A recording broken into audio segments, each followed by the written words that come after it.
Welcome to another episode of the CIRS Group podcast. I'm Jacie. And I'm Barbara. And today we have the one, the only, the Michael Schrantz, IEP to the stars. It's you. You're the stars, our Yeah. listeners. Yeah. And we have a list of questions we're going to ask him today, all about remediation. So before we jump in, just a reminder that none of this is medical advice. And more importantly, for this episode, none of this is remediation advice for you. Make sure that you're checking in with your remediator, your IEP, before making any decisions on your home. Yep. And also, full disclosure, I hired Michael and I enjoyed our sessions so much that I raved about him in the CIRS group. And of course, we couldn't wait to have him on the podcast to talk about what he does. Thank you for So, having me, ladies. I'm looking forward to knocking these questions out of the park. heck yeah. First of all, I'm super curious how you got into the CIRS world. I believe it's no secret that you have CIRS yourself. Did I just out Hmm. you? Yeah. Nope, no hidden secret there. I Yeah. don't do a good job of hiding it either. I think the shorter version is it goes back to I wasn't in the CIRS world to begin with, right? I was 16 working for an air conditioning company, was learning about indoor air quality and the fundamentals, right, of what we do today. Got into high school, graduated, went to college, graduated, and I still wasn't necessarily gonna go do this work, but I was falling in love with the work because that's what I ended up doing full time. Ended up opening the doors to, I worked on it for a year, opened the doors up for environmental analytics in September of 2008, and found that I was doing the sort of assessments. And I didn't know it at the time. I thought it was normal, but the level of assessments I was doing was more consistent with the type of assessments we would like to see in our CIRS population. And so, longer story shorter, doctors noticed, said, hey, you can work, you should join this place called Surviving Mold. And then all of a sudden, I'm entering in this world of a thing called CIRS. I met this guy named Dr. Richie Shoemaker and a bunch of other doctors that are well known, and found out that even though I was fairly young relative to the other population, I was fitting in very nicely with my current operation. And so that ended up working it really well for a number of years. And then around 2019 or 20, seems like a longer time ago, I ended up getting CIRS myself. And so I think, I was already in deep in the community, but I think it was just a kind of a break check for me to go, oh, wow, like this is kind of a version of what this looks like. This is horrible. And when I say horrible, I'm specifically mentioning or referring to the darkness of it all, the uncertainty of it all. And so anyway, that might be another question, but that's how I end up being where I'm at today. So, Michael, we cannot thank you enough for being here with us today.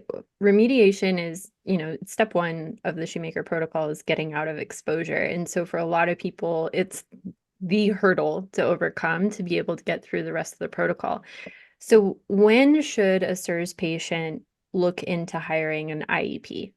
I feel like the easy answer, JC, is always, I think you always want that higher level of confidence about your home. I would imagine the more appropriate answer is when you are working with a qualified clinician and there is the topic of exposure. Whenever possible, you always want a boots on the ground, knowledgeable, CIRS-literate IEP who can come out there, because at the end of the day, understanding fungal ecology and what's normal in a home or not, or elevated or atypical, is not always as easily determined with a DIY test. So my short answer is always, whenever you're working with a doctor and you're dealing with this exposure, and especially if you can't pass step one of the protocol. Yeah, I think to speak from experience, when I called you, Michael, I was at least a year into the Shoemaker protocol and I had stalled. And so at that point I had retested and found that endotoxins might be more of my issue than anything else. So that for me, that was a perfect time to call you.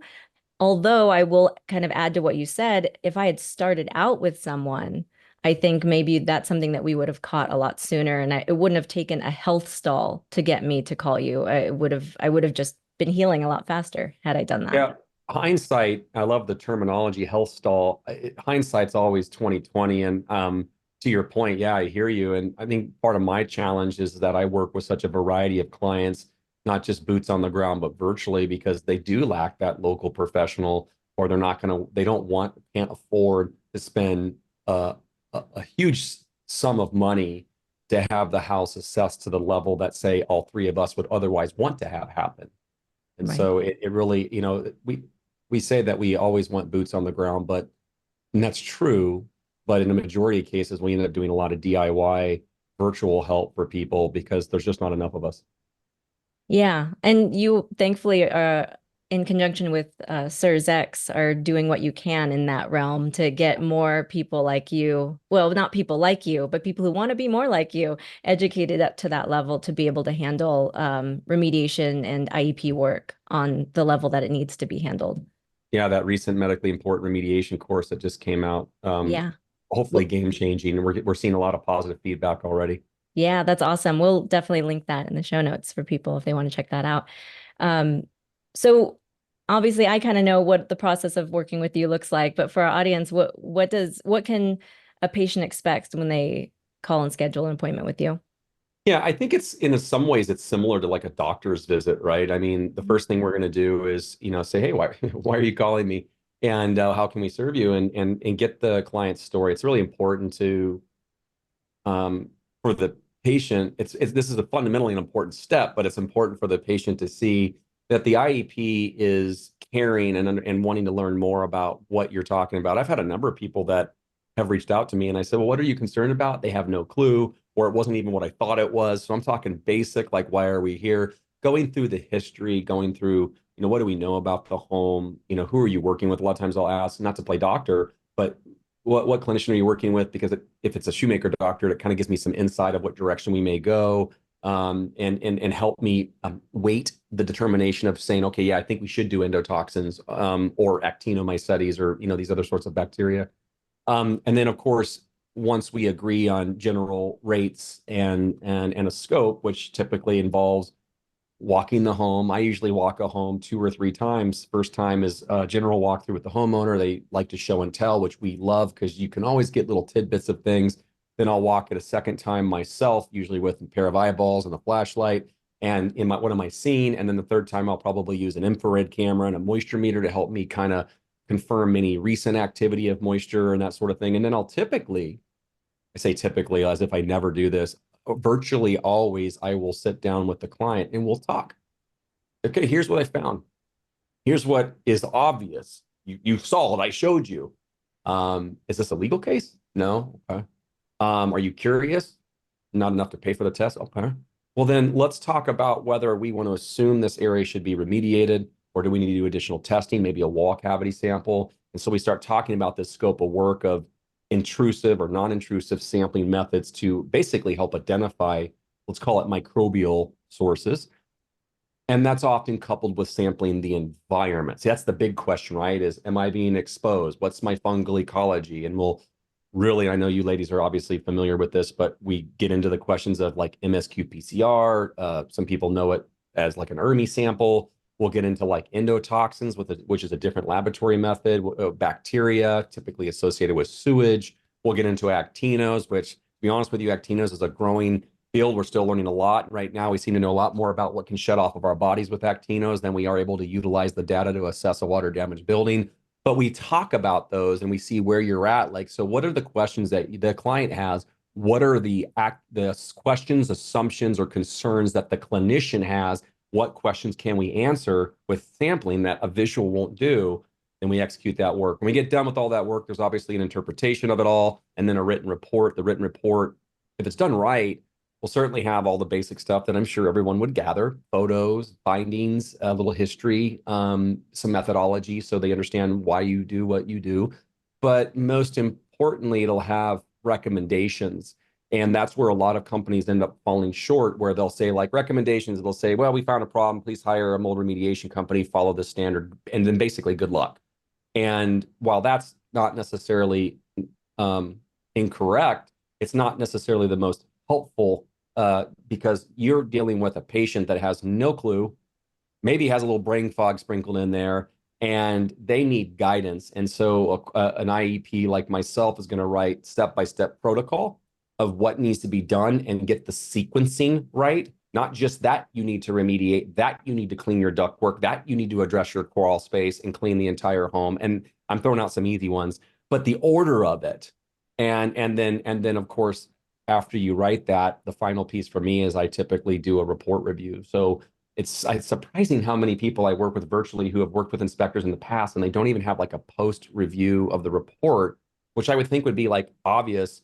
And then you basically you go through the report to help explain, help answer any questions, and really massage it a little bit, because there are certain situations where a patient go, this all sounds great, but we can't afford X. Is there any alternative like a DIY cleaning? And so we'll get into those weeds at that point. But as you can see from just that overview, it's not like a 45-minute site visit where we take a couple spore trap samples and then we say, nope, didn't find a problem, peace out. It's a lot more involved. Yeah, and I think that's the biggest takeaway that I have from working with someone like you. It gives the patient a chance to kind of bounce some ideas back and forth, let them have the opportunity to tell you, like, okay, we're short on funds, so what are the really important tests? And you're going to have the expert knowledge to be able to tell them, okay, well, this is a corner you don't want to cut, but this one you kind of can. Like, let's do I remember you asked me during our session, like, do you really care what your actino score or what your endo score is right now, or do you want to clean and then test and then just find out what the actual problem is? I was like, B, please. And Yeah. that saves money, when you're able to talk with someone and feel good about that decision before moving forward. Yes, sir. That your example is perfect, and the illustration of we always want to honor the idea of, well, the textbook of it would look like this. Right. You don't have to do it so long as we have the end result, because that's what the doctors are going to be looking for at the end of the day too, is like what does the house look like? Because do I feel comfortable starting or continuing some aspect of treatment, like the binders and that whole thing, if you're in this really bad situation. So yeah, it's more dynamic. It's like a relationship, and our community in the traditional sense, not the CIRS community, but like mold inspections, it's not like that. It's really a transaction, like buying a phone. It's like, you give me this, I give you that, we're done. And you really have to get involved to understand what's going on with the home. The home is a living or breathing organism in its own way. And it's not something that you can just understand unless you're really good in 15 minutes. It's going to take a lot of time and commitment. And that's where a lot of the costs are incurred, right? To do it the right way. A lot of people, they are shocked, sticker shocked, to find out that even a really fair assessment for an average size home that they own, you might spend somewhere between, and I don't want to get in the weeds with anything here, but if you're doing sampling, that sort of thing, anywhere between say $3,000, $6,000 for an average home by the time you get done writing the report, doing the protocol, the whole thing. And that for a lot of people is like, what? Especially if they're on a budget, especially if they're renting, and so that's where what we oftentimes say is the gold standard of what we want is like, well, yeah, but I can't do that. So can we do something else? Some of the DIY things that you and I got to play around with a little bit. Right. It's interesting that it goes back to cost a lot with a lot of the shoemaker protocol.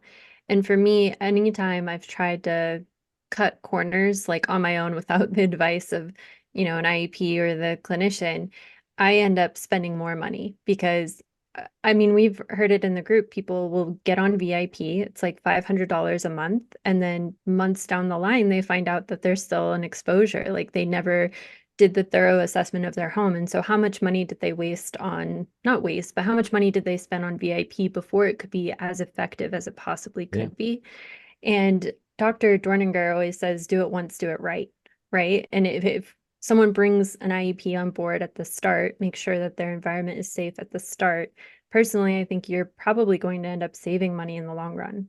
And your sanity, to your point, there's so much information out there. And as humans, we end up being our own Google experts. And some groups, certainly not yours, but there are like social media groups where people are like, I'm going to go to this group for hope and comfort, and it's fear and overwhelm and Mr. Smith's personal bad experience that he wants to share. So therefore everyone has to, in quotes, do this in order to heal. And it's like overwhelming. And I think when you have a good team in front of you, that peace of mind and comfort, I will argue from by testimony of my clients that I work with is worth it. In the last 2 or 3 years, the biggest compliments, the most frequent compliments I get isn't so much the protocol and, okay, this is a customized plan. It's the peace of mind, the education, the comfort they've received in having a really balanced approach to explaining the process,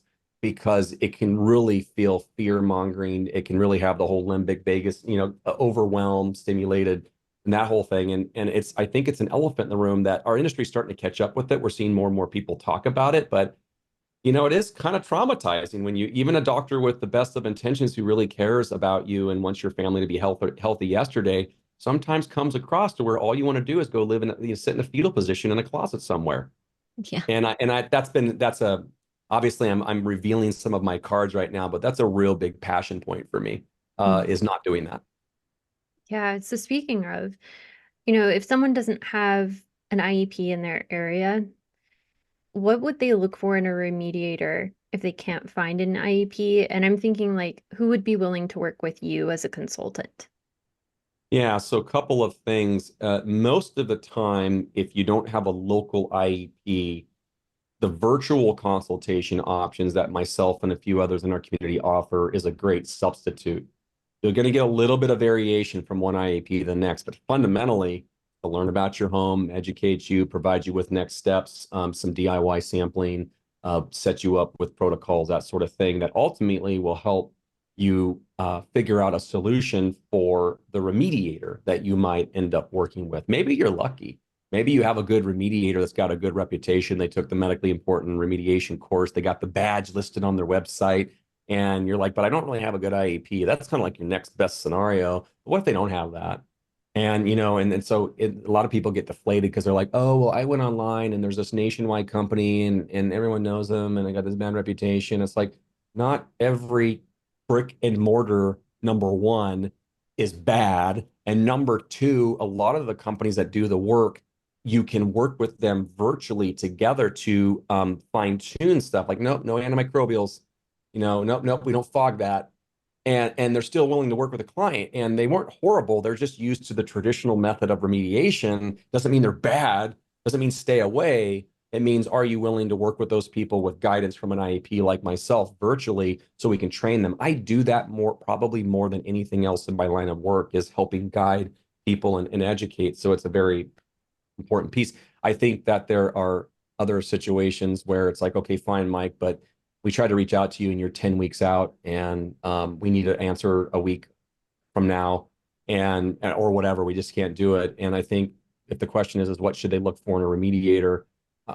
We have a lot of good resources. We have, first of all, again, not to keep plugging it, but the medically important remediation course, which the CIRS community is working on updating, making it more user-friendly. But the idea is really reaching out to like a local list of, like, say, your local doctor, because we all are networked together and you can find somebody. Well, ask this person. So I think just reaching out to your doctor is a great place to start.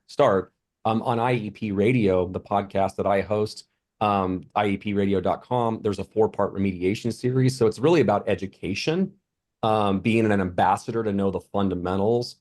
And I think that honestly, if you can't find a remediator, you need to slow down and try to work with an IEP virtually, because to the point that you guys were getting at earlier, you might feel like you're saving time or you're feeling anxious to get things done in the beginning. But I usually get the back end of those deals where there's some screw up. Oh, we did a Hertz me and a baseline and it was this, and then we did it after remediation and it looked worse. Sound familiar, Barbara? Yeah. And it's like, well, what happened? What did they really do? And so it's really frustrating and emotionally, just fatiguing on not figuring that out. So I don't mean to sound biased by way of being an IEP who's saying you should use an IEP, but I'm almost too busy. My issue isn't like I need more work here. Mine is like, no, I can tell you most people come to us because they have these issues. And if you're working in the CIRS community and you're working with a shoemaker doctor who's waiting for step one is for you to have a passing Hertz me score, and if you've done a Genie test, they're looking at the endotoxins or whatever else, a traditional mold remediation is likely not going to cut it. And you'll get very frustrated when you or the remediation company that's traditional hires a pump jockey that comes out to take 2 spore trap samples in your home, They say everything looks good. And then you do your own DIY sample because you're trying to save money and it looks like crap. And you're like, what just happened? Welcome to my world. This is what we see all the time. And it's because you're working with somebody who just doesn't understand the level of remediation needed to make the job right or to have a successful outcome. Yeah, and thank you for bringing up that scenario. It does come up every now and then, not a ton, but sometimes people think they're doing everything right. They did the tests at first. Okay, their score is a 10, let's say, and they clean and clean and clean, and they figure out maybe there's something that needs to be remediated, and they take care of it. And after all this work and effort, they retest, and the score gets worse. What's likely happening in that scenario, would you say? Yeah, so if we have the luxury of having a baseline up front, and then like to your point, not to regurgitate everything, but it looks worse on the back end.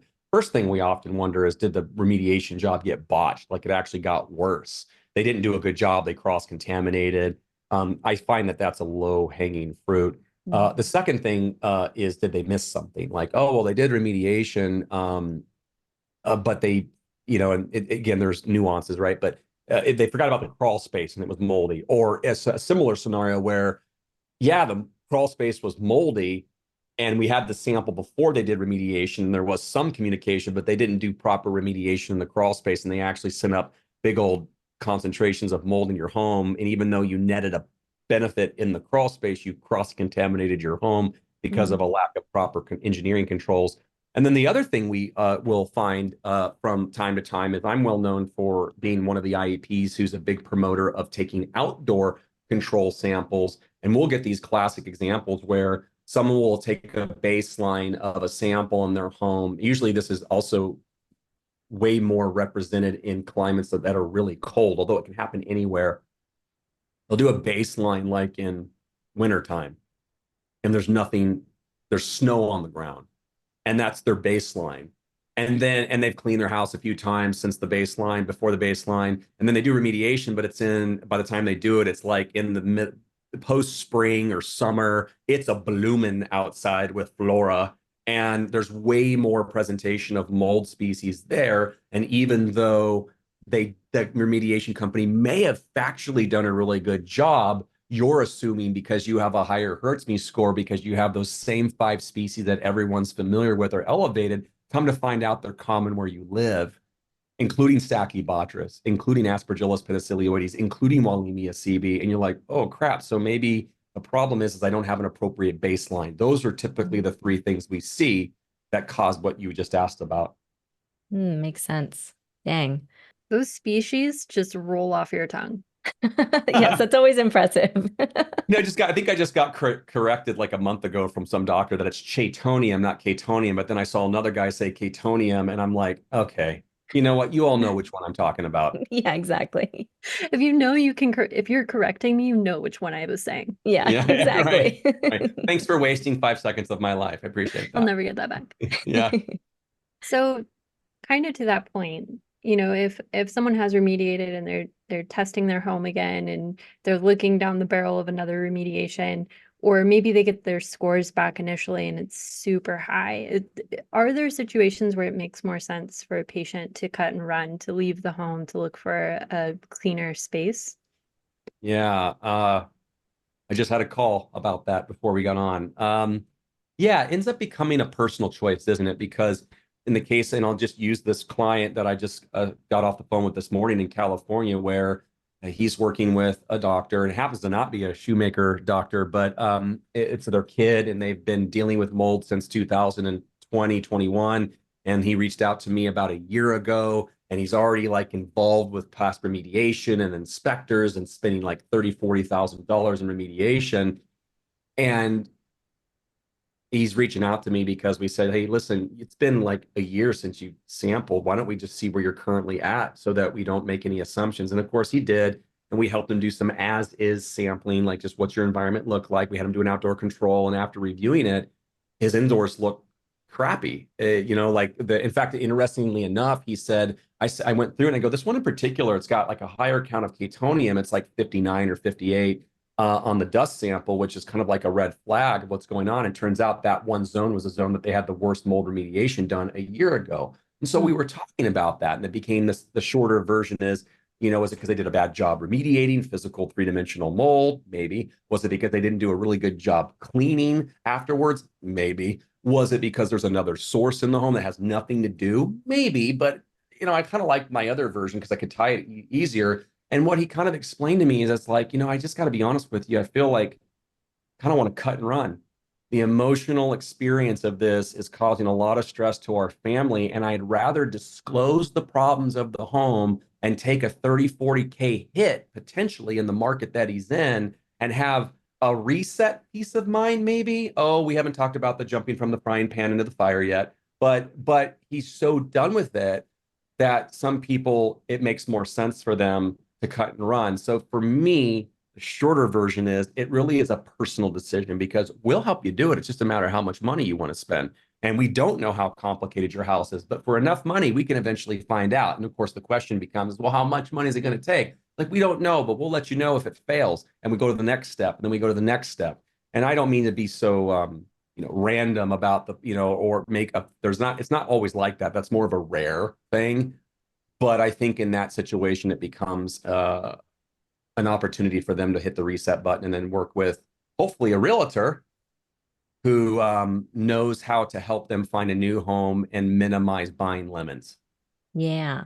And speaking of, you happen to be married to one of those, right? I do.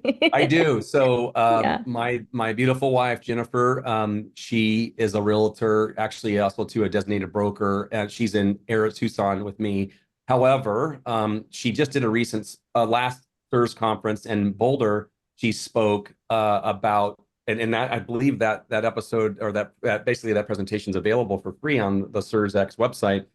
Really talked about the role that a realtor can play with a CIRS patient. So, they're not an inspector, they're not a doctor, but they can curve things. We talk about like VCS testing, we talk about visual observations, we talk about the sequencing of when to bring in different inspectors to maximize. It's kind of like playing odds, like, all right, are we willing to spend this money? Okay, well, that passed. All right, now let's spend the money on this. And all while dealing with that really nervous thing called the inspection period, where you feel like you don't always have as much time as you want.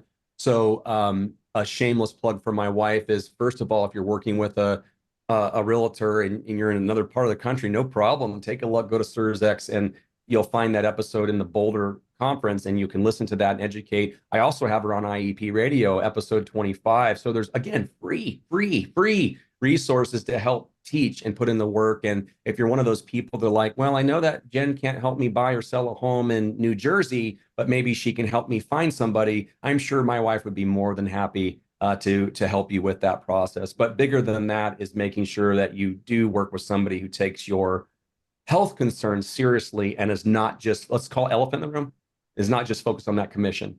Then you need to focus on the service, not the sales. And you can most people have good radars, and they can tell when the person seems to be leading with the dollar sign versus the service. You need to find somebody like my wife. She leads with the service, and you can tell, and that's what you want in a good realtor. Absolutely. And we'll obviously link to everything you just mentioned. And anyone who is a longtime listener of our podcast, we did recap your wife's talk last year as well after CIRSx. It was so great. And we told her so in person as well. She covered every base that you would need if you were looking for a home with CIRS. So yeah, love that talk. And I'm so glad it's available now for free. So we'll link that too. Going back to maybe more hopeful things, do you have some general tips for preventing water damage or otherwise maintaining the health of your home currently? Let's say if someone listening has a decent hurts me to score and wants to keep it that way. Yeah, right. It's not enough to say keep the house dry, but keep the house dry. For me in my own home, and it's actually saved me from 3 or 4 water leaks in my home or some cheap moisture alarms. You go on Amazon, everyone's best friend, and buy, a moisture alarm, usually 9-volt battery, and stick multiple. I have 11, I think, throughout my house, and put them behind the toilet, underneath the vanity. I actually, in my vanity, I don't have I should, shame on me, like a Rubbermaid plastic barrier. So if it does leak, but it's funny, what I've done is I have some paper towels, and paper towels wick water. And so I stick the moisture meter right here, because some people go, what if the moisture hit over here and it leaked that way. It didn't touch the moisture meter. It's like, well, then I have a thing that it'll whip towards it. And believe it or not, that's actually saved me a few times on some little drip leaks. That's Such a huge. great tip. I love Yeah. that. Thank you for that. I have that actually have an air conditioning system behind me, and it's actually gone off a few times. And if it wasn't for that darn piece of paper, then it may have caused a bigger issue.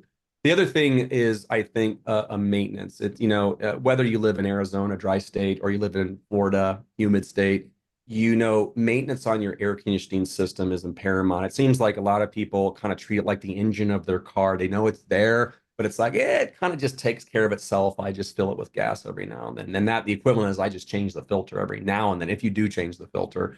But it is a significant area of potential mold growth, either by the fact that most air conditioning systems that have cooling have an evaporator coil that air goes through and cools the air down. In the process of that transfer of energy, it pulls moisture out, condenses, that moisture goes out. So it'd go down a drain pan and out a condensate line. Everyone's happy. But in a lot of cases, those little compartments where the evaporator coil is at will stay moist for long enough to create a condition conducive for mold growth or bacteria or whatever. And so some people are like, okay, fine, I get it. Like, what do I do? And usually what we say is before the start of the summer, when you really need your HVAC, your AC, and after at the end, you should do a visual inspection, which means you open up the evaporator coil panel. There's going to be a cover. You may need help. Don't break things. But some panels are pretty straightforward, and you just remove it. You look at the coil. Do I see anything? Nope, looks pretty good. And the drain pan looks dry. I don't see any mold growing in there. The condensate line looks good. And then also looking down your HVAC system, if it's like most in homes that are in a closet or in a garage, it's typically on, not always, but on a raised platform. And in those raised platforms, typically there's ductwork, not everyone, but most of them underneath, that allows the air to return back to the furnace. Why do you care about that? Well, because if there's a condensate problem up above, it'll drip down, pass through the coil, pass through the drain pan, pass the blower wheel, getting it wet along the way, and land in that spot and be the perfect petri dish for mold to grow. A simple act of taking 10 minutes and opening up your system like almost like a season type thing and checking it is a great way to prevent that. Of course, you're doing it on the back end just to make sure everything's okay. And the last little bit I'll say is sometimes people live in really tricky climates.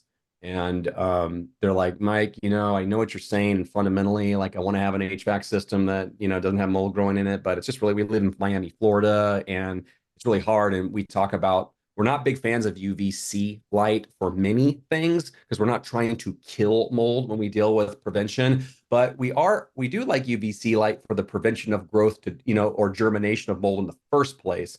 So this showering, if you will, of UVC light in an evaporator coil housing can be a great, I say cheap, relatively speaking, inexpensive method to sanitize that area and prevent growth. So there's taking care of the HVAC, there's the moisture, the alarms, and two more things I would say is, number one is, it's not always handy if you can to have a moisture meter, typically a non-intrusive one that will give you a scale to give you some idea if you have a moisture problem. Say there's a rain that just happened. We have monsoon seasons coming up. And if something looked wet, I can kind of confirm that. Now, there's a whole other discussion about how to properly use and interpret moisture meters, but we're just having some easy conversation right now. And some people were like, Mike, you really expect me to take a moisture meter throughout every square inch of my home? You can go fly a kite. And it's like, no, that's not what we're saying. You can go for the low-hanging fruits and stuff like maybe suspect corners, whatever, but an infrared camera, you don't need to buy a $3,000. You don't need to buy a $10,000 infrared camera. They have ones that go on Samsung iPhones that cost anywhere from mid 200s all the way up to 400 or 500, that for the purposes of general inspection, you can hold your phone up in front of you with this device, this special camera hooked up to it, and it'll help you look for thermal anomalies that could say, hey, that's a dark spot right there. I should put my moisture meter on it and see if there's moisture there. You'd be surprised what you can identify if you just pay attention when you do have rains. The final thing is always doing a walkthrough of your home. Hey, is there anything obvious? We have that bed that's right up against the exterior wall, and on the other side of the wall is a planter, and there's moisture that's been coming through, and you put basically a sponge up against it, and oh my gosh, I got mold growing on it. walking through the house, paying attention. What about the exterior drainage? Is water coming? Do you have a sprinkler that's pointing at your wall like we've had a dozen times with clients and caused mold growth on the wall? Like paying attention to moisture. Is moisture going away from the house? I think from a DIY standpoint, now that I've saturated everyone's brain, that's about as much as you can do. And we got a bunch of like resources on IEP radio to kind of help you kind of dive a little bit deeper before you say, you know what, do I need to have an IEP come into my house and really take it to the next level? Okay, Amazing. quick question on the thermal imaging. Have you ever seen Paranormal Activity? The closest thing to paranormal activity I've ever seen with an infrared camera was a little 3-year-old that stuck her hand on a wall one time, and I didn't know she was in the house. She was the daughter of the client, and I saw a handprint, and it wasn't mine. And there was a moment where I'm like, "What is that?" And then found out about a minute later. So Oh, That's so amazing. I would have peed myself. yeah, right. I'm so sure Well, I that's did. amazing. Thank you so much for all those tips. I know the homeowners and even myself as a renter, I'm definitely going to go buy some moisture alarms and a moisture meter and maybe even a paranormal thermal camera. But if someone is interested in working with you, how can they find you? Yeah, for working with me, we've already kind of plugged the free educational stuff, iepradio.com. I would go to environmentalanalytics.net, my website, one big long annoying word, environmentalanalytics.net. You can find out all information about me, but there's ultimately a contact page. If you fill out the contact page, we can try to help you and determine if virtual is the best option, if boots on the ground is the option. If we can't help you, we'll try to get you somebody who can help you. Awesome. Well, thank you very much again for being here. And of course, if you guys are looking for more support and emotional support and all the fun stuff that we do over at the CIRS Group, go visit us over at the CIRSgroup.com. We'll see you there.